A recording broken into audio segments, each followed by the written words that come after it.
This is SpaceTime Series 23, Episode 98, for broadcast on the 21st of September 2020.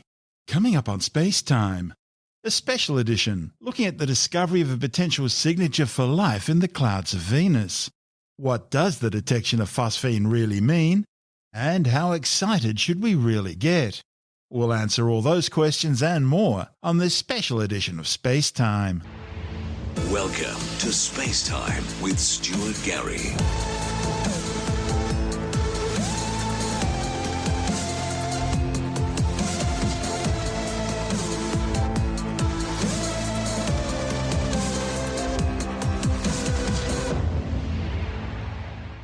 Astronomers have detected signatures for life in the form of the chemical phosphine in the clouds enshrouding the planet Venus.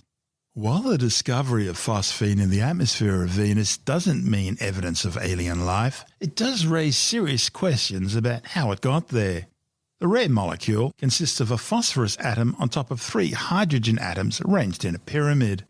On Earth, phosphines are only produced through biological processes by anaerobic bacteria deep in oxygen-starved caves, or artificially by industry for fumigation.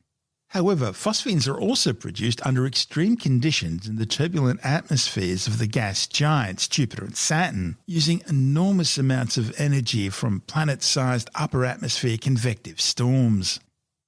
The thing is, until now, it's never been detected on small rocky terrestrial planets other than through biological processes. Astronomers have speculated for decades that the high clouds on Venus could provide a home for microbes, floating free of the scorching surface, but still needing to tolerate very high levels of acidity. And the new findings reported in the journal Nature Astronomy suggest the detection could point to this extraterrestrial aerial life. The authors first detected their phosphine signatures using the James Clerk Maxwell telescope in Hawaii, and then confirmed their discovery using ALMA, the Atacama Large Millimetre Submillimetre Array Radio Telescope in Chile. The study's lead author, Professor Jane Greaves from Cardiff University, says in the beginning the experiment was one of pure curiosity, taking advantage of the James Clerk Maxwell telescope's powerful technology to rule out extreme environments like Venus's cloud tops as possible sources of life. So getting these first hints of phosphine in Venus's spectrum was quite a shock. That's why follow-up observations using ALMA was so important. Getting the same signature, but from a different set of instruments, was crucial in ruling out some sort of a technological glitch.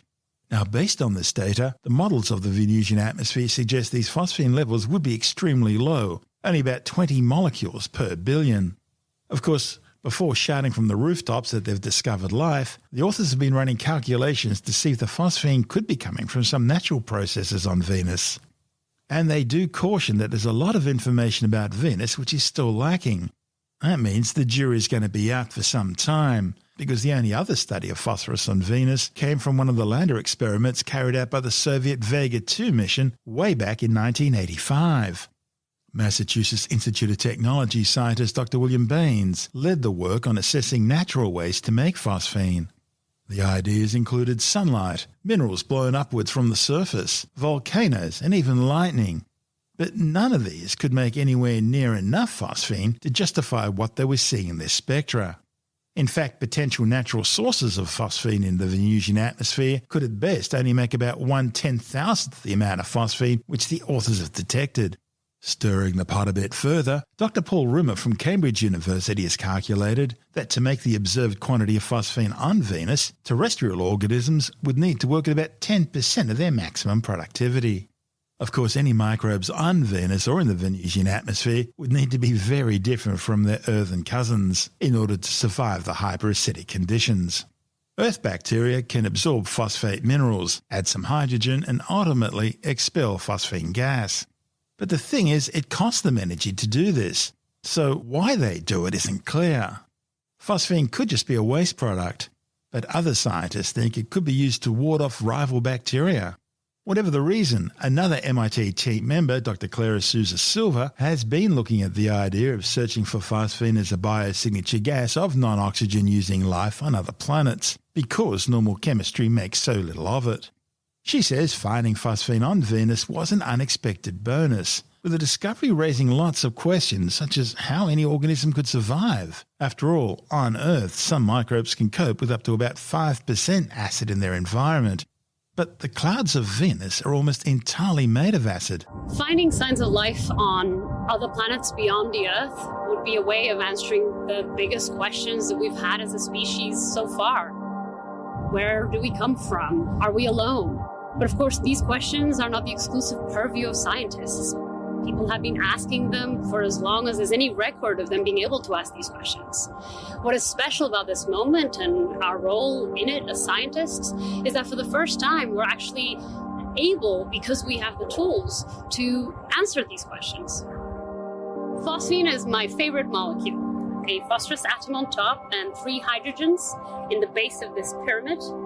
And phosphine is an extremely difficult molecule to make.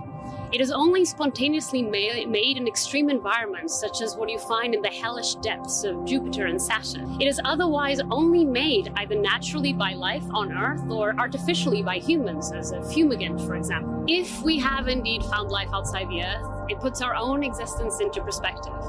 But it also tells us that life may be much more common than we first imagined. And there's a huge array of possibilities out there in the galaxy of life with different biochemistries and desires. And of course, if we have found life right next door in our planetary neighbor, that would be so cool. Of course, there are other possible biosignatures in our solar system, like methane being discovered on Mars and water venting from the ice moons Europa and Enceladus. But remember, these are simply signposts telling scientists where to look. Doesn't mean there's life there. Still, on Venus it had previously been suggested that the dark streaks where ultraviolet light's absorbed in the clouds could come from colonies of microbes. In fact, Japan's Akatsuki spacecraft is currently mapping these dark streaks in order to better understand this unknown ultraviolet absorber. Overall, the discovery of phosphine in the Venusian atmosphere is significant because the authors can already rule out lots of alternative ways to make it. But they admit making that leap to say this means alien life is going to require a lot more work. As Carl Sagan said, extraordinary claims require extraordinary proof. MIT's Dr. Janis Bukowski says the high clouds of Venus are incredibly acidic, around 90% sulfuric acid. And that poses major issues for any microbes to survive there. There is, however, a narrow temperate band within Venus's atmosphere, between roughly 48 and 60 kilometres above the surface, where temperatures would range from 0 to 100 degrees Celsius. Scientists have previously speculated that if life exists on Venus, this layer of the atmosphere is likely to be the only place where it could survive. And Patowski says it just so happens that this cloud deck is exactly where the phosphine signal was observed. So a group of scientists led by Jane Greaves from the University of Cardiff were looking for signs, for chemical signs on Venus that shouldn't belong there. And one of such molecules is phosphine. And they, unexpectedly, they actually were able to find a signal that belongs to this molecule. So then we raced to figure out what could be the reason for phosphine on Venus. And this is where our MIT team comes, when we actually looked at all kinds of processes, chemical and physical, that could potentially produce phosphine in Venusian environment. This is an atmosphere. The surface of the planet is completely uninhabitable. The atmosphere is the only place in which life actually could, in principle, exist. And there is a belt of clouds in the atmosphere. And we concluded that there is no known chemical and physical process that could conceivably produce phosphine. So this adds to the mystery of Venus. And then this opens a very rather bold possibility that there might be something living in the clouds of Venus. So the question is why it is actually a staggering discovery, why it is so important. Well, there are a couple of angles that you can actually answer that question with. One, the first, is that phosphine is absolutely unexpected. It cannot be produced on rocky planets. At least we don't know of any known processes, chemical or physical, that can produce phosphine, which means either our understanding of the physics and chemistry of the rocky planet is severely incomplete, or there is some chemistry that is so unbelievably weird that it could even be life.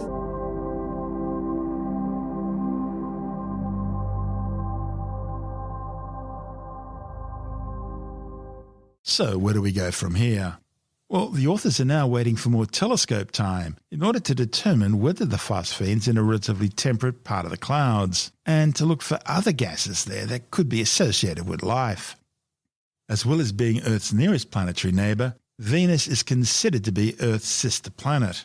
After all, they're both almost the same size with similar mass and diameter, and they were formed under similar conditions and out of the same materials. In fact, Venus once excited speculation that it could host the first human colony in space. Scientists used to think Venus's dense cloud cover meant lots of rain. After all, it's closer to the Sun than the Earth is, so temperatures would be a lot warmer, dare I say tropical. That would mean more water evaporation, hence more rain clouds. And so scientists envisaged that under its thick cloud cover, Earth's sister planet was covered in lush green tropical rainforests.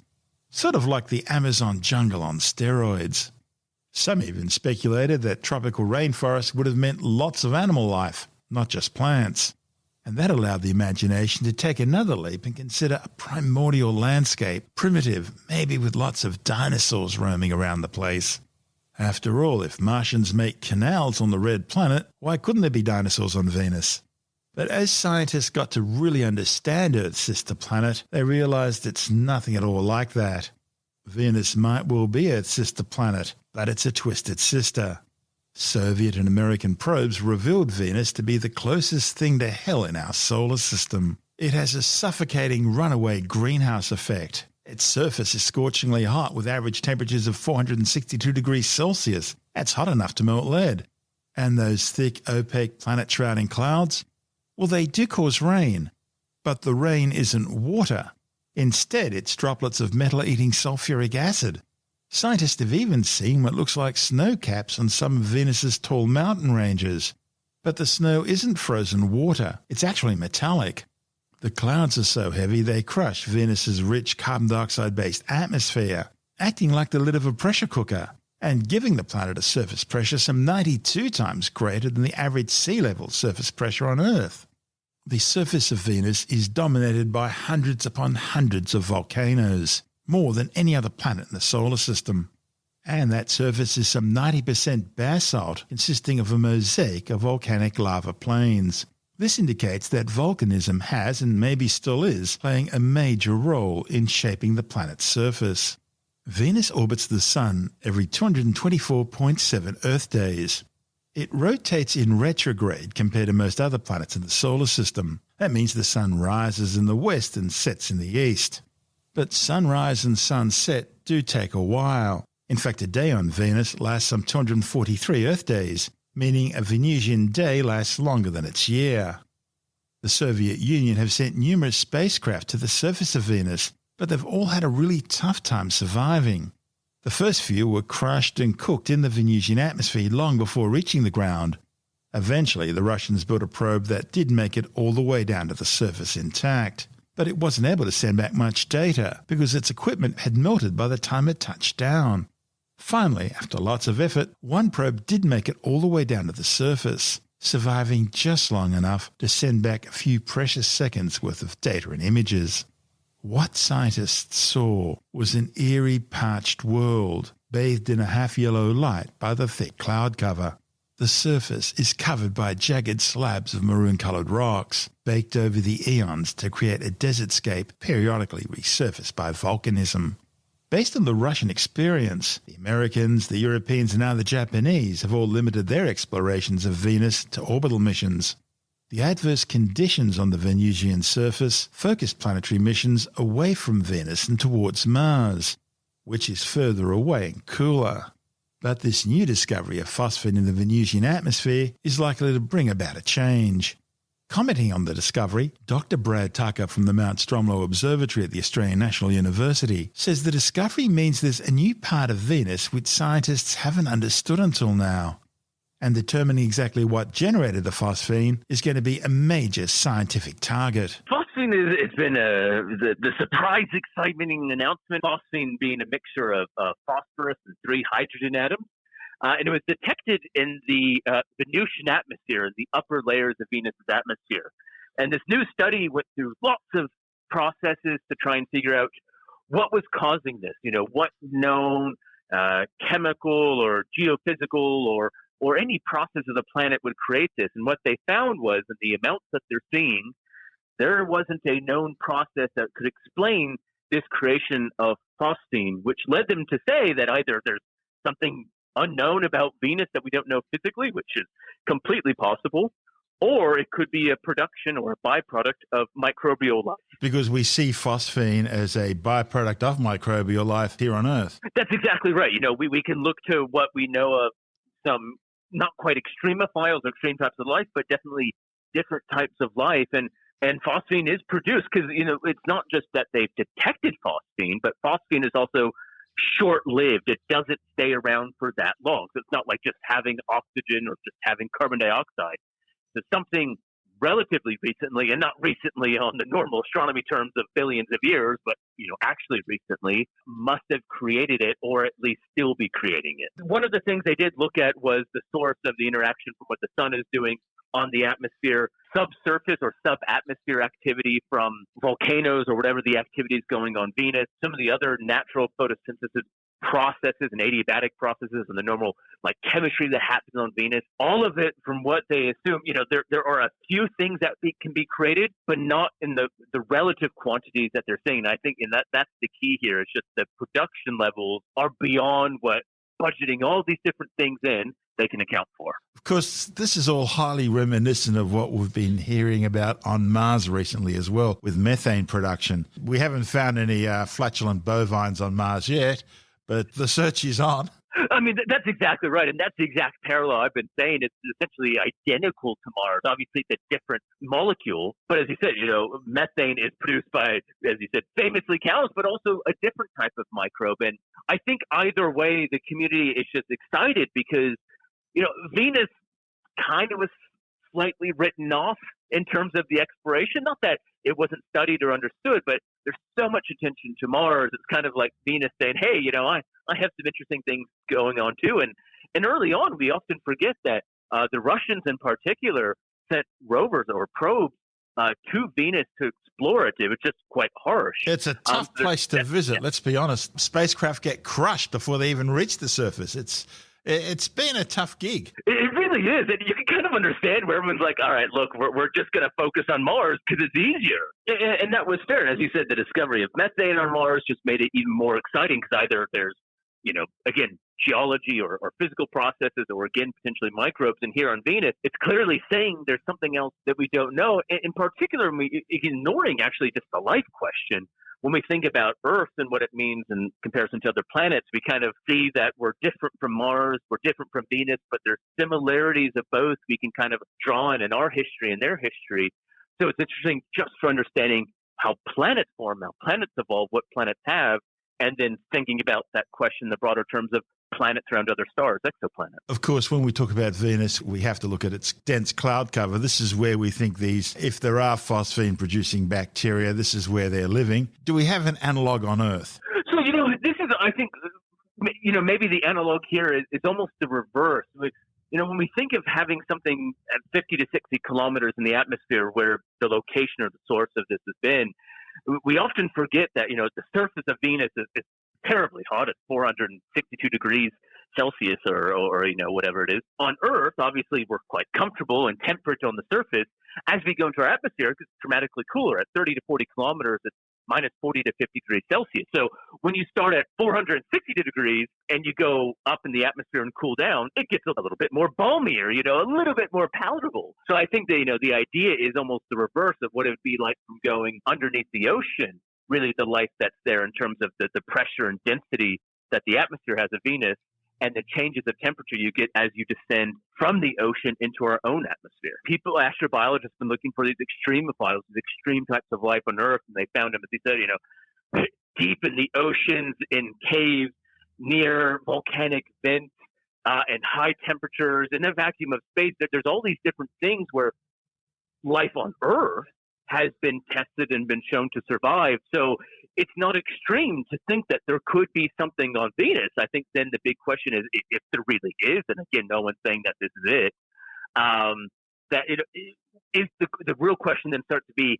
how similar to life is it on Earth? How different to life is it on Earth? Would we recognize it as life in the sense of what we think of Earth now? And that's kind of this big question of the life question. Again, when this applies to Mars, we only know of one experiment, i.e. Earth, that's developed life. So it helps frame and put into picture the scientific experiment that is life on Earth and how unique or not unique we are. We sometimes try and shoehorn this definition of life into something that we can label and smack on it and just say, this is life, so let's go and find it. But it may not be that. And this thing on Venus that is a little bit different and a place we just didn't really think in modern day would have life, really just goes to show that the question of trying to understand the experiment of an evolution of life as a whole and taking that step back is quite important. It's kind of like saying we're going to study planets around other stars and all these exoplanets, but we're only going to consider things that are exactly like Earth. Well, no, that's a bit short-sighted. And now we realize there's tons and varieties of exoplanets. This could be the same thing for life. Okay, where to next with something like this? I think one of the interesting things here is that this was discovered using what we call submillimeter telescopes in ALMA, so a sensitive radio telescope in ALMA in Chile, and also the James Clerk Maxwell telescope in Hawaii. So you can be assured now that they've detected it, just as that methane, as you said, on Mars, there will be a lot more further study. How often does this change? Do the levels change? Does it disappear at all? Is there any correlations with season or rotation of the planet or anything or different pockets? And then it's the question of, do we send something to Venus? As we were just saying, it's a hard gig to get to Venus, but technology's come a long way. Maybe we should try it again. And if it's only into the atmosphere, maybe we don't need to send a probe to land on the surface where it's a little bit harder.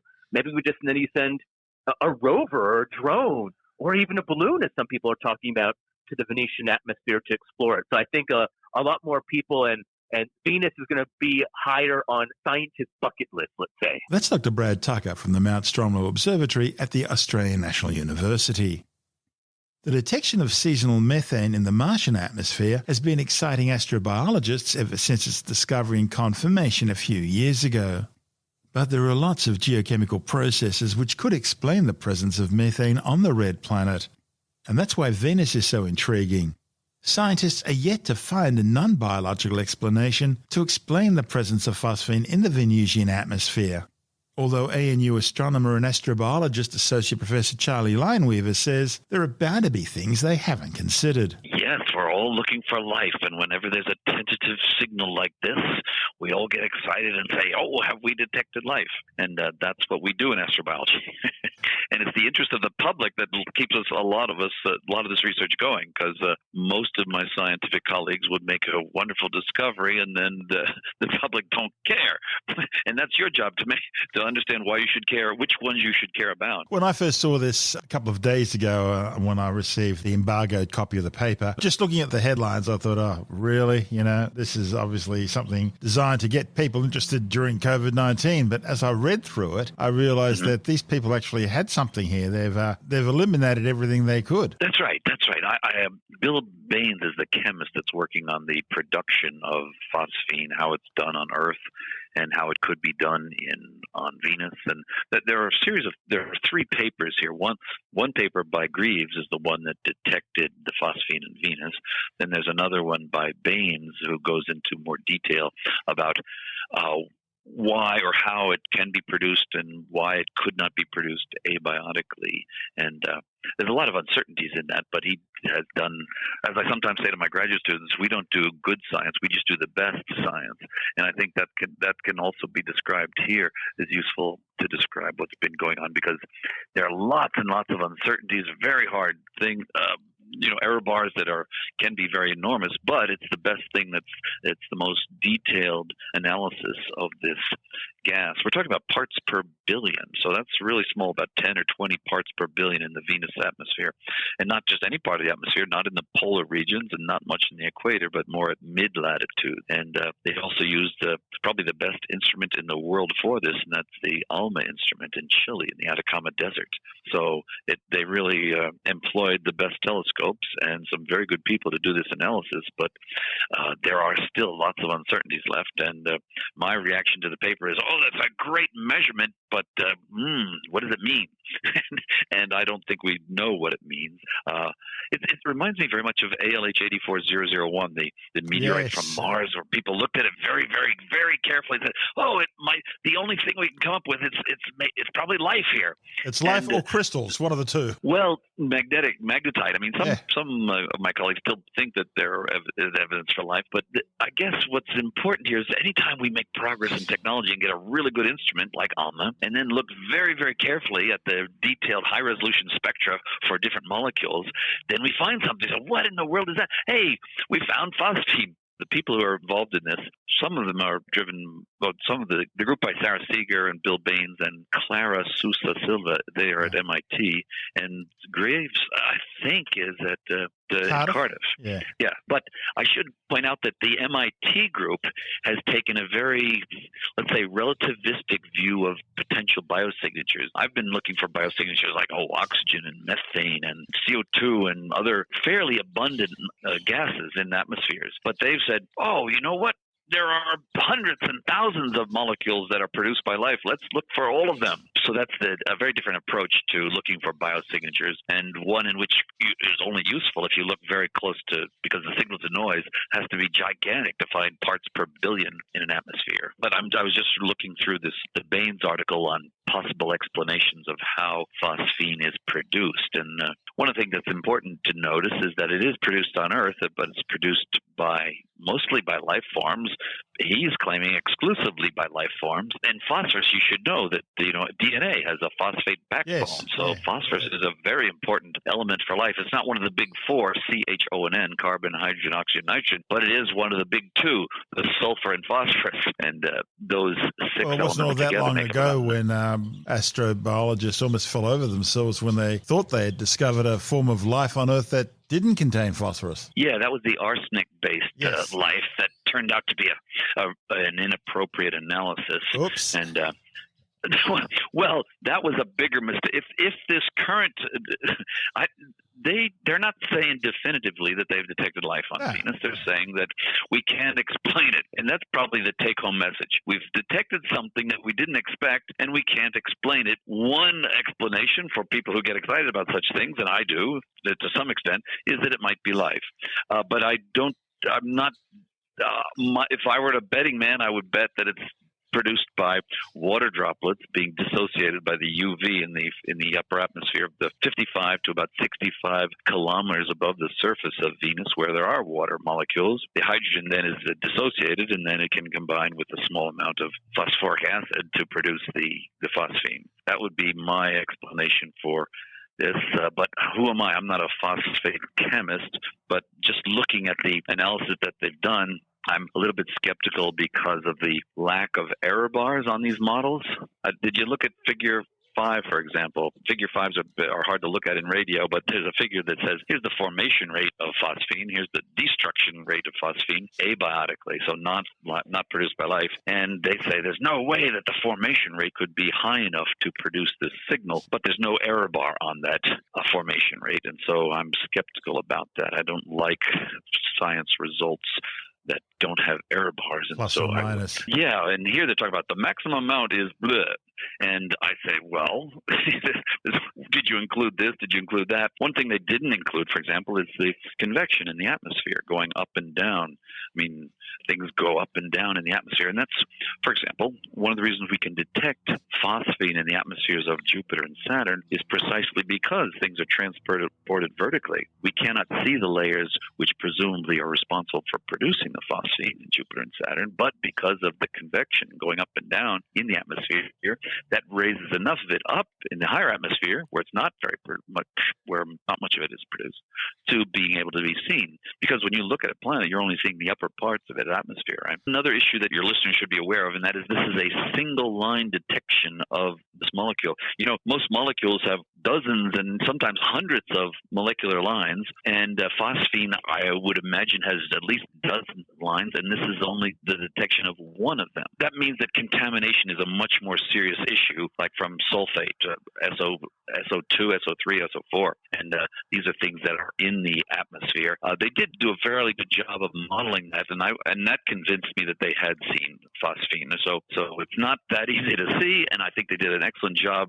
Even though it is a single line detection, I think they did a sufficiently good enough job to have a convincing detection of phosphine. What that means is another issue for life.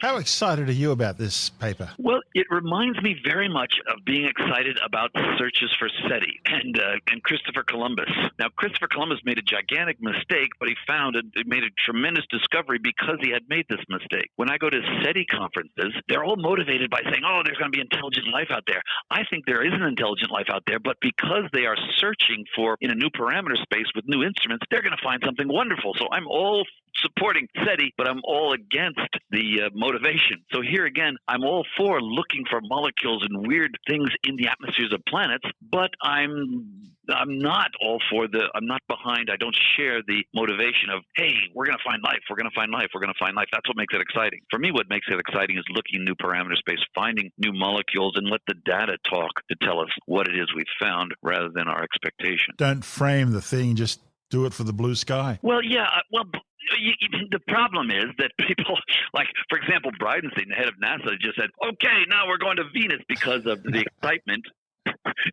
And I'm saying, okay, if you need excitement to do, I mean, maybe maybe Christopher Columbus needed to make that mistake in order to convince his sailors, because if he had had the right diameter of the Earth, I don't know if any sailors would have gotten on the boat, because they would have all died if North and South America had not been in the way, I think. No matter what they find right now, the attention will be elsewhere in the United States at the moment. I think Congress are far too busy with their crosshairs pointed at each other. You're right, but the whole point in astrobiology, everybody's looking for biosignature gases, because these are the gases, these are the things that we'll be able to detect in the atmospheres of Earth-like planets, and we need to know a lot more about how gases, or planetary photochemistry, for example, atmospheric gases at very, very low levels, and to what extent that shows you that life is there. That is really a new field, but it is one that's exploding like crazy, and this is one nice step in the evolution of our understanding of, hey, how do you detect parts per billion level gases and in other atmospheres of other planets, and what do they mean? That's Associate Professor Charlie Lineweaver from the Australian National University. And this is Space Time. I'm Stuart Gary. And that's the show for now. SpaceTime is broadcast on Science Zone Radio by the National Science Foundation in Washington, D.C., and through both iHeartRadio and on TuneIn Radio. Or you can subscribe and download SpaceTime as a free podcast through Apple, Stitcher, Bytes.com, Pocket Casts, SoundCloud, Spotify, YouTube, Audio Boom, Podbeam, Android, Castbox, from spacetimewithstuartgary.com, or from your favorite download podcast provider. You can help support the show and the work we do by visiting the SpaceTime online shop and grabbing yourself a few goodies, or by becoming a SpaceTime patron, which gives you access to commercial-free double-episode versions of the show, as well as bonus audio content and other rewards. Just go to our Patreon page through spacetimewithstuartgary.com for all the details. If you want more space time, check out our blog, where you'll find all the stuff we couldn't fit in the show, as well as loads of images, news stories, videos, and things on the web I find interesting or amusing. Just go to spacetimewithstuartgary.tumblr.com. That's all one word and in lowercase, and that's Tumblr without the E. You can also follow us through @StuartGary on Twitter, at SpaceTime with Stuart Gary on Instagram, through our SpaceTime YouTube channel, and on Facebook, just go to www.facebook.com/spacetime with Stuart Gary. SpaceTime is brought to you in collaboration with Australian Sky and Telescope magazine, your window on the universe. You've been listening to SpaceTime with Stuart Gary. This has been another quality podcast production from Bytes.com.